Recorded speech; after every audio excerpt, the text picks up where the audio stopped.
Good evening, I'm Dan Klein. Thanks for joining us. Governor Mike Pence signed a bill today to clarify the controversial Religious Freedom Restoration Act. For the first time ever, sexual orientation and sexual identity are in Indiana statute. News 18's Holly Campbell reports the bill passed through the Republican-led State House in just a single day. In a press conference earlier this week, Governor Mike Pence called on lawmakers to have new legislation on his desk by the end of the week to fix the perception problem nationwide caused by the Religious Freedom Restoration Act. And 2 days later, legislation was on his desk to be signed into law. What was intended as a message of inclusion of all religious beliefs, was interpreted as a message of exclusion.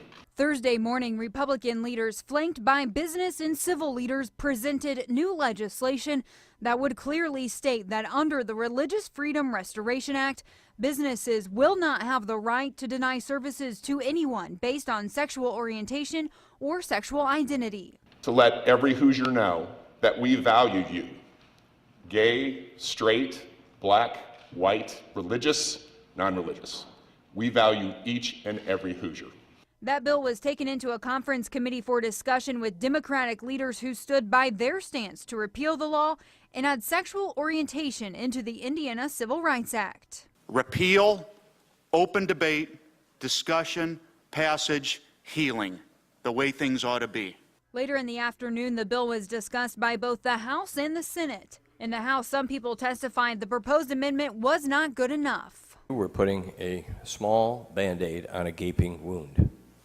And that wound is our inability to finalize the issue of fair treatment for people of different sexual orientation or identity.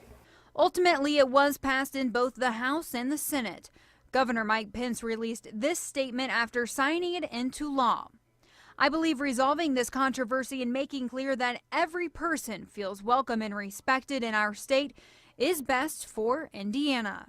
While several business leaders support the new legislation and are grateful for swift actions, others say it's not enough. Democratic leaders urge Republicans to consider discussion on making the LGBT community a protected class next session, but there were no promises made.